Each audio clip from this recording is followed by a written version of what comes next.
Bien, hoy es martes, recibimos al economista Germán de Agosto en la columna de análisis económico. Seguimos hablando de este tema tan árido e importante como la regla fiscal, Germán.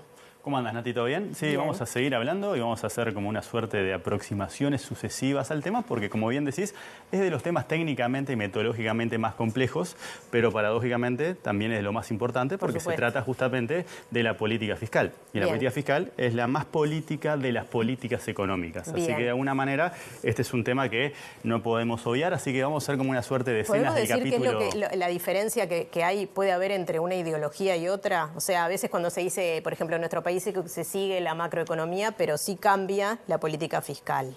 Bueno, en definitiva lo que vos tenés es que la política fiscal termina justamente plasmando de alguna manera el rol que le damos al Estado en la economía, en particular en lo que tiene que ver con su rol redistribuidor, porque estamos hablando por un lado de impuestos y por otro lado estamos hablando de gasto público. Por ende, es justamente la más política de las políticas económicas porque es la que determina qué énfasis le da cada orientación y es lo que en definitiva te termina dividiendo qué rol le asigna cada gobierno justamente al Estado en función de lo que se votó. Por eso es tan relevante, pero paradójicamente en este caso puntual, es sumamente árido. Y hablamos de una regla fiscal. Sí, regla fiscal.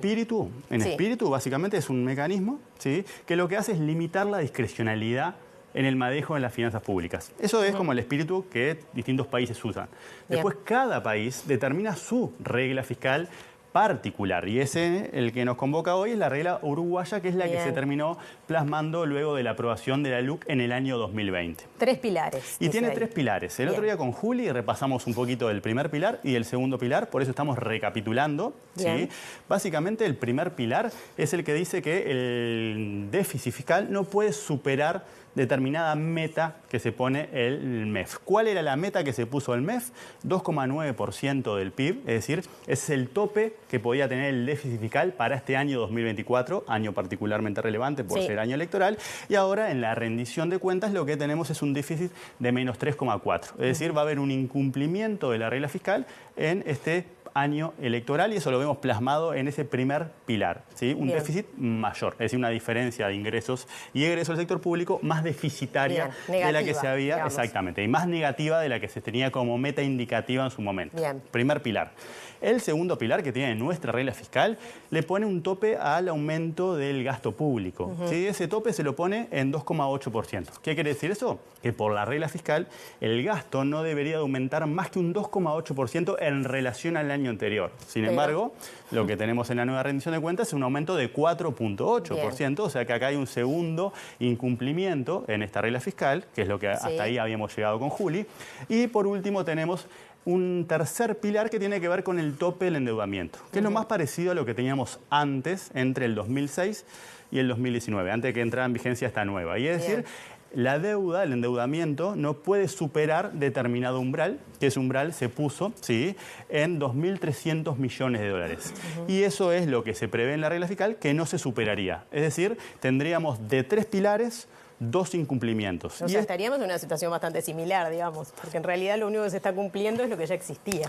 Exacto, de alguna manera podrías interpretarlo de esa manera, ¿sí? Y lo que tenemos en la exposición de motivos, que es lo que acompaña el proyecto de rendición de cuentas, esta afirmación de tales desvíos, y se refiere a todos en rojo que marcamos, no implican un relajamiento fiscal consistente con el año electoral, que esa era una de las cosas que tenía la regla como meta, es decir, frenar justamente lo que conocemos popularmente como carnaval electoral. Y si vamos a la siguiente placa, es algo que hemos visto en otras ocasiones, pero esto es cómo se manifiesta o cómo se ilustra eso que llamamos popularmente como carnaval electoral. Si te fijas, acá tenemos 100 años de historia fiscal. Y está separada particularmente por el año que es preelectoral, el año electoral y los 2 siguientes años. Es decir, esa que está en rojo es el déficit promedio que ha tenido el Uruguay en todos los años electorales del último siglo, si querés pensarlo de esa manera. Y lo que se ve justamente es la diferencia con el previo y el posterior. Exacto, porque hay un incentivo a hacer coincidir el ciclo político con el ciclo económico, tanto en el manejo del gasto público como también el manejo de los impuestos.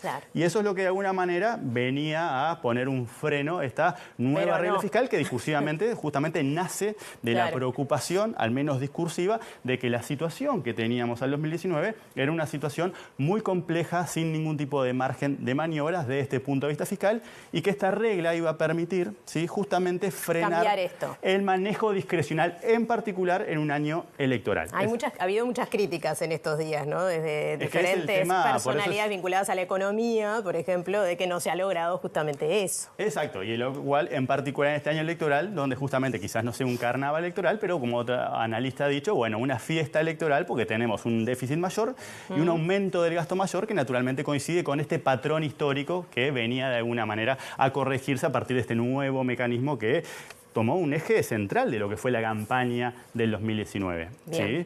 Y ahora, para ir cerrando, lo que nos queda es repasar el correlato del déficit fiscal. Es decir, los países tienen déficits fiscales, eso supone que tienen gastos que superan a sus ingresos y esa brecha se tiene que financiar de alguna manera. Los países más normales, como Uruguay, ¿sí?, emiten deuda en los mercados financieros. Entonces acá lo que estamos viendo es la evolución de la deuda pública, que y acá es el correlato. Nos apuran, así que contanos rapidito, Germán. Es el correlato del déficit. Lo que estamos viendo justamente, ahí está marcado también 19 como punto de comparación, y lo que estamos viendo es justamente un aumento del endeudamiento público que es consistente con el deterioro fiscal del último año, que además se profundizaría en este año electoral. O sea que tenés un déficit que es similar al que tenías en 2019 y una deuda que es... Creció bastante a partir de 2020, como en todo el mundo, consecuencia de la pandemia. Esa es la pandemia, pero si te fijas... en 2024 está al nivel más alto desde el 2020. Lo cual es consistente con ese deterioro que estamos observando en el último año y que se profundizaría según la exposición de motivos, porque lo que estuvimos viendo son las proyecciones para todo el año 2024. Así que,